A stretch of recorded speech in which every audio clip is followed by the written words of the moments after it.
خوشی منا رہا ہے، نعوذ باللہ اللہ تعالیٰ کا بیٹا ہوا ہے، یا نعوذ باللہ من ذالک اللہ کے ساتھ تیسرا شریک آ گیا ہے، نعوذ باللہ من ذالک یا تینوں خداؤں میں سے ایک خدا کی آج پیدائش۔ من تشبہ بقوم فہو منہم، جو جس قوم کے ساتھ مشابہت اختیار کرتا ہے قیامت کے دن اس کا شمار بھی انہی لوگوں میں سے ہوگا۔ آئیے ذرا ہم اپنے قول کو، اقوال کو، افعال کو دیکھیں۔ الحمد للہ رب العالمین والعاقبۃ للمتقین والصلاة والسلام علی سید الانبیاء والمرسلین نبینا محمد وعلی آلہ واصحابہ اجمعین، اما بعد۔ محترم ناظرین کرام، اسلام ایک مکمل ضابطۂ حیات ہے۔ اسلام نے انسان کو زندگی کے تمام اصول اور ضوابط عطا کیے ہیں۔ رہنے سہنے کا رنگ ڈھنگ، خوشی اور غمی کے رابطے اور اصول ہر طرح کے انسان کو عطا فرمائے ہیں۔ بحیثیت مسلمان انسان کا ہر قول اور فعل اسلام کے مطابق ہونا چاہیے۔ ہر غمی اور خوشی ان حدود کے اندر ہو جو حدود اسلام نے اس کے لیے بیان کی ہیں۔ آج کے ان دنوں کے اندر بطور خاص جو چیز مسلم معاشرے کے اندر رائج ہوتی جا رہی ہے وہ مغرب سے زیادہ تاثر لیا جا رہا ہے۔ مغرب کے اثرات مسلمان معاشرے پر بڑی تیزی سے آ رہے ہیں۔ ان اثرات میں سے ایک اثر یہ بھی ہے کہ سال کی ابتدا کے اندر بطور خاص میلادی سال، جس کی ابتدا کے اندر مسلمان معاشرے کے اندر بھی دیکھا جا رہا ہے، جہاں یہ کام یہود اور نصارہ کرتے ہیں، یہود اور نصارہ کرتے ہیں، وہی کام آج کے دنوں میں مسلمان کر رہے ہیں۔ بطور خاص جنوری کی پہلی تاریخ کو 12 بجے، جیسے ہی پہلی تاریخ کی ابتدا ہوتی ہے، کیونکہ میلادی جو سال ہے وہ رات کو 12 بجے کے بعد شروع ہو جاتا ہے، کہ جنوری جیسے ہی مہینہ شروع ہوتا ہے رات کے 12 بجے میں، جہاں یہود اور نصارہ بہت ساری خرافات میں ملوث ہوتے ہیں، بہت ساری ایسی چیزیں جو یہ کام بطور عبادت کے ان کے ہاں کیا جاتا ہے۔ ہم یہ کہتے چلیں کہ اگر اس کی تاریخ کو دیکھا جائے، یہ مہینہ یا یہ تاریخ اس کے ولادت کے ساتھ، یعنی عیسیٰ علیہ السلام کی ولادت کے ساتھ کوئی تعلق، اس کا تعلق بنتا ہے، تو یعنی ایک مسلمان کس چیز کی خوشی منا رہا ہے؟ نعوذ باللہ اللہ تعالیٰ کا بیٹا ہوا ہے، یا نعوذ باللہ من ذالک اللہ کے ساتھ تیسرا شریک آ گیا ہے، نعوذ باللہ من ذالک یا تینوں خداؤں میں سے ایک خدا کی آج پیدائش ہوئی ہے، یا اسی کے تاریخ میں کبھی 25 کو، کبھی 27 کو، اور کبھی پہلی جنوری کو، یہ انہی کے پاس ہے، کیونکہ یہ بطور خاص عبادت کے طور پر معاملات کیا جاتا ہے۔ تو مسلمان کے لیے قطعاً یہ چیز جائز نہیں ہے۔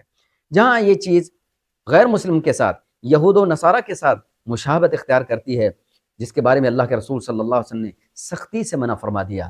آپ صلی اللہ علیہ وسلم نے فرمایا، من تشبہ بقوم فہو منہم، جو جس قوم کے ساتھ مشابہت اختیار کرتا ہے قیامت کے دن اس کا شمار بھی انہی لوگوں میں سے ہوگا۔ آئیے ذرا ہم اپنے قول کو، اقوال کو، افعال کو دیکھیں، ترازو میں تولیں کہ کیا یہ مسلمان معاشرے کے ساتھ تعلق رکھتے ہیں یا یہ یہود اور نصارہ کے ساتھ تعلق رکھتے ہیں۔ آپ صلی اللہ علیہ وسلم نے فرمایا، پہلے امت کے لوگوں کے طریقے پر چلتے رہو گے۔ صحابہ نے پوچھا کہ اللہ کے رسول صلی اللہ علیہ وسلم کیا وہ یہود و نصارہ ہیں؟ تو آپ نے فرمایا اور کون؟ یعنی تم یہود و نصارہ کے نقش قدم پر چلو گے۔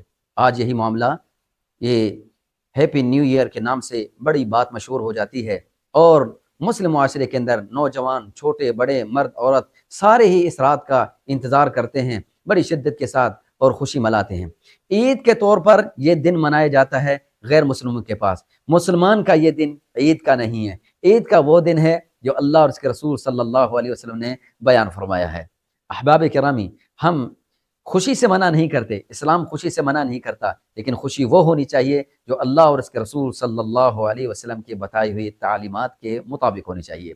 ساتھ میں اس چیز کے اندر بہت سارے مفاسد ہیں، بہت ساری خرابیاں موجود ہیں۔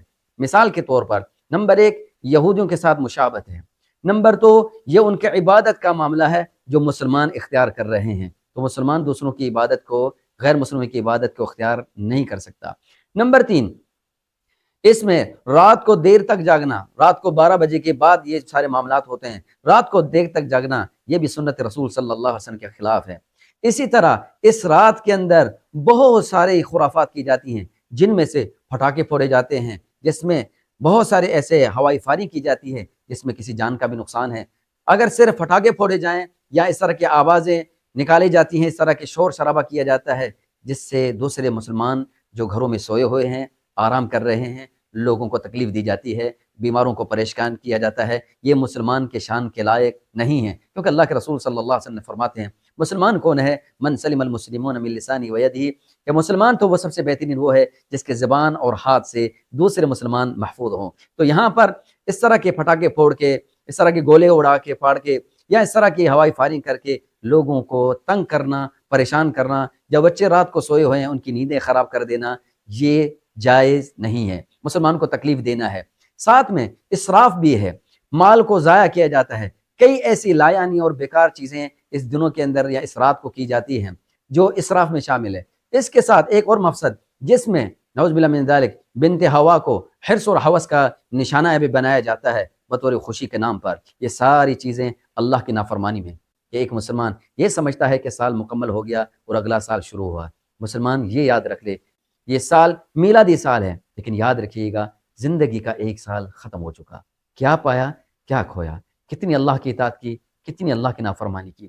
یہ پورا سال اللہ کی اطاعت میں گزرا یا اللہ کی معصیت میں گزرا، تو کیوں اس سال کی ابتدا بھی اللہ کی نافرمانی اور معصیت کے ساتھ؟ کچھ لوگ یہ کہہ کر بھی خاموش ہو جاتے ہیں چلو بچے خوشی منا رہے ہیں، لوگ یہ کہہ کے بچے خوشی منا رہے ہیں، نہیں، اللہ کے ہاں آپ کو بھی جواب دینا پڑے گا کہ آپ بھی ان کے ساتھ برابر کے شریک ہیں۔ والدین کو چاہیے، دوست احباب کو چاہیے، اگر کوئی ایسا کوئی کام کر رہا ہے ان کو سمجھانا چاہیے کہ یہ اسلامی طریقہ نہیں ہے۔ اللہ تعالیٰ مجھے اور آپ کو کتاب و سنت پر عمل کرنے کی توفیق عطا فرمائے، وہ عمل کرنے کی توفیق عطا فرمائے جو اللہ اور اس کے رسول صلی اللہ علیہ وسلم نے بتلائے اور سکھلائے ہیں، جو راستہ جنت کو جاتا ہو۔ اللہ تعالیٰ مجھے اور آپ سب کو وہ اپنانے کی توفیق عطا فرمائے۔ السلام علیکم ورحمۃ اللہ وبرکاتہ۔